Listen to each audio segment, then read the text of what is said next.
Halo guys, Assalamualaikum warahmatullahi wabarakatuh. Kembali lagi dalam YouTube channel saya. Untuk materi selanjutnya, saya akan menjelaskan tentang akuntansi kartu bank, payment point, dan bank garansi.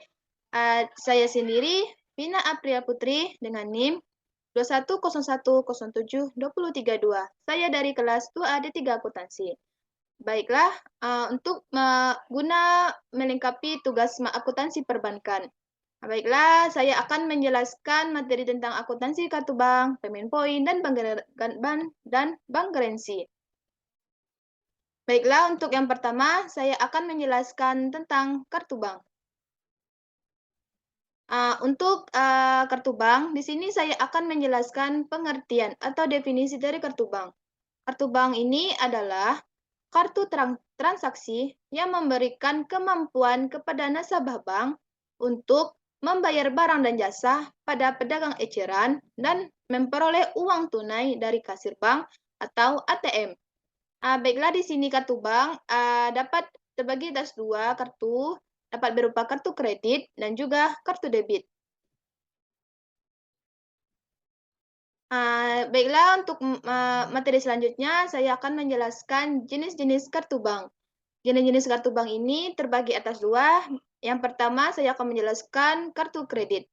Kartu kredit adalah alat pembayaran menggunakan kartu yang dapat digunakan untuk melakukan pembayaran atas kewajiban, di mana kewajiban pembayaran pemegang kartu dipenuhi terlebih dahulu oleh akurir atau penerbit, dan pemegang kartu berkewajiban untuk melakukan pembayaran pada waktu yang disepakati. Baiklah, di sini kartu kredit terbagi beberapa berdasarkan limit. Yang pertama, silver. Kartu kredit silver ini memiliki limit kartu kredit paling rendah, sekitar 4 juta hingga 7 juta. Umumnya dapat diajukan oleh nasabah dengan penghasilan minimal 3 juta per bulan. Yang kedua, jenis kartu kredit gold. Kartu kredit gold ini memiliki limit kartu kredit sekitar 10 juta hingga 40 juta. Umumnya dapat diajukan oleh nasabah dengan penghasilan sekitar 5 juta hingga 10 juta per bulan. Selanjutnya, kartu kredit platinum. Kartu kredit platinum ini memiliki limit kartu kredit sekitar 40 juta hingga 1 miliar. Umumnya dapat diajukan oleh nasabah dengan penghasilan minimal 180 juta per bulan. Selanjutnya, yang keempat, kartu kredit titanium. Di atas tingkatan platinum, masih ada kartu kredit dengan jenis titanium. Kartu kredit titanium sangat terbatas kepemilikannya. Tak semua orang bisa mendapatkan kartu ini karena hanya diundang secara langsung oleh bank lah yang akan mendapatkan kartu kredit titanium. Karena proses kepemilikannya hanya dimiliki oleh bank, maka tidak pasti apakah yang menjadi persyaratan dari kartu kredit titanium. Yang pasti, jelas penghasilan tinggi dan catatan kekayaan mencapai nominal tertentu. Dan jenis kartu kredit yang terakhir yaitu spesial. Beberapa kartu kredit ini tidak tersedia secara general. Seperti misalnya kartu kredit dengan brand Visa yang mengeluarkan kartu kredit Visa Signature dan Visa Infinite. Selanjutnya saya akan membahas kartu debit.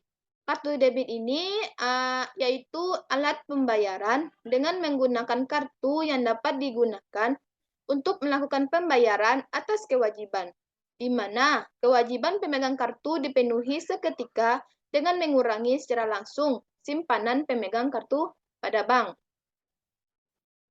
Baiklah, materi selanjutnya saya akan membahas tentang payment point. Untuk pengertian dari payment point ini disebut juga rekening titipan. Yang pertama, tidak mengikat pihak bank. Yang kedua, bank hanya sebagai perantara pembayaran. Yang ketiga, transaksi bersifat bersyarat. Yang keempat, transaksi terjadi ketika pembayaran oleh pihak tertagih. Selanjutnya, pencatatan rekening dimulai ketika sudah menerima slip tagihan dari pihak yang memberi amanat. Jadi kesimpulan dari payment point ini atau rekening titipan ini adalah pelayanan pembayaran yang diberikan oleh pihak perbankan untuk masyarakat, baik individu atau lembaga perusahaan untuk melakukan pembayaran rutin kepada pihak yang memberikan amanat pembayaran atau pemilik giro di bank yang bersangkutan. Selanjutnya saya akan membahas tentang tujuan dari payment point ini. Baiklah, untuk tujuan payment point ini, yang pertama, bisa membayar tagihan dimanapun dan kapanpun. Adanya payment point membuat kamu tidak perlu membayar tagihan di konter masing-masing penyedia layanan. Kamu tidak perlu datang ke konter PLN untuk membayar listrik, lalu pindah ke konter PDAM untuk membayar tagihan air. Dengan adanya sistem payment point ini, maka pelanggan tidak perlu berpindah dari satu ke tempat lainnya. Kamu bisa langsung membayar berbagai tagihan mulai dari listrik, telepon, hingga BPJS tanpa perlu pergi ke tempat pembayaran masing-masing tagihan. Di sini masyarakat untuk menghemat waktu, terlebih untuk masyarakat memiliki kesibukan yang padat. Yang kedua, tujuan payment point-nya adalah mempermudah pembayaran tagihan penyedia jasa. Dengan semakin banyaknya pilihan pembayaran tersedia, tentu semakin mudah pula pelanggan untuk membayar tagihannya. Di sini membantu perusahaan seperti PLN, Telkom, dan sebagainya untuk meminimalisir terjadinya keterlambatan pembayaran. Tentunya, pembayaran tepat waktu dari pelanggan akan sangat membantu operasional perusahaan. Selanjutnya, tujuan payment point yaitu membantu perekonomian masyarakat. Payment point ternyata bisa membantu perekonomian masyarakat dan membantu perekonomian negara pada akhirnya. Hal ini karena siapapun bisa menyediakan jasa layanan pembayaran dengan mudah dan cepat. Dengan proses yang mudah dan cepat, maka hadirnya payment point ini membantu perekonomian dalam masyarakat. Lalu, apa sajakah pembayaran-pembayaran yang dimaksud? Contoh jenis rekening titipan ini. Di sini contoh pembayaran rekening atau payment point sudah saya jelaskan tadi. Tujuan dari payment point.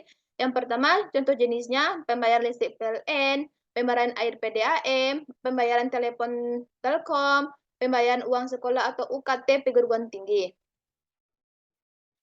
Di sini payment point terbagi atas dua, pembayaran payment point dan menerima warkat payment point. Yang pertama, akuntansi untuk pembayaran payment point. Saat penerimaan warkat, penerimaan setoran, pembayaran rekening, dan pemindah bukuan ke rekening perusahaan titipan. Yang kedua, akuntansi saat menerima warkat payment point. Warkat diterima berdasarkan periode yang disepakati. Yang kedua, penerimaan warkat pembayaran tidak menimbulkan hak dan kewajiban, kecuali setelah penerimaan pembayaran dari nasabah. Yang ketiga, warkat dicatat dalam satu rekening kontingensi atau administratif. Yang keempat, apabila rekening administratif masih outstanding, artinya ada warga pembayaran payment point yang belum diterima oleh bank yang bersangkutan.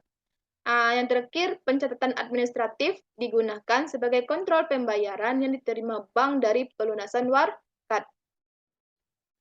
Selanjutnya, saya akan membahas bank garansi. Untuk pengertian dan definisi dari bank garansi adalah jaminan pembayaran yang diberikan oleh bank atas permintaan nasabahnya kepada pihak penerima jaminan dalam hal nasabah yang dijamin tidak memenuhi kewajibannya kepada pihak penerima jaminan.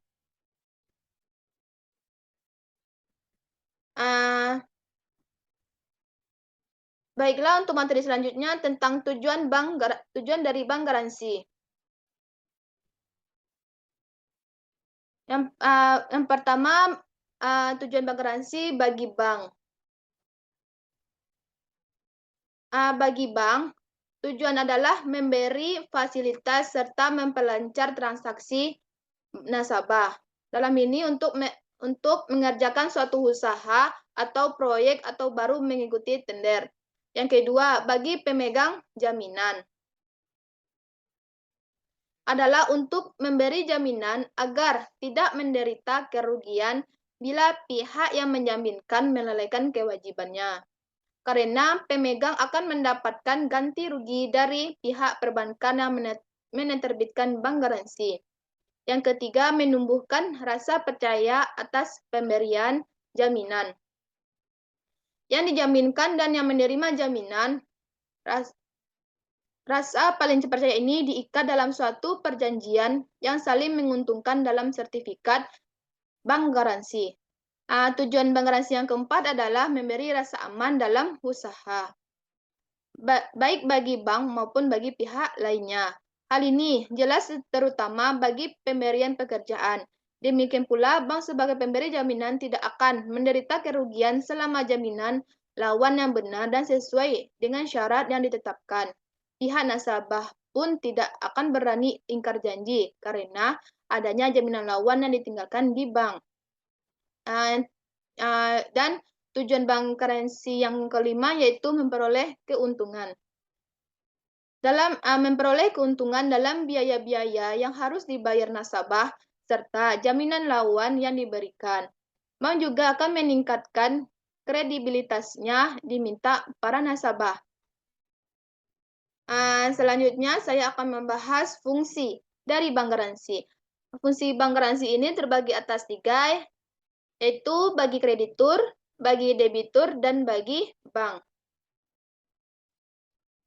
Fungsi bank garansi ini adalah sebagai pelaksanaan, adalah merupakan salah satu jasa yang diberikan oleh bank, di mana bank memberikan jaminan kepada penerima jaminan jika pihak yang dijamin cedera janji dengan tujuan memberikan fasilitas guna menunjang usaha.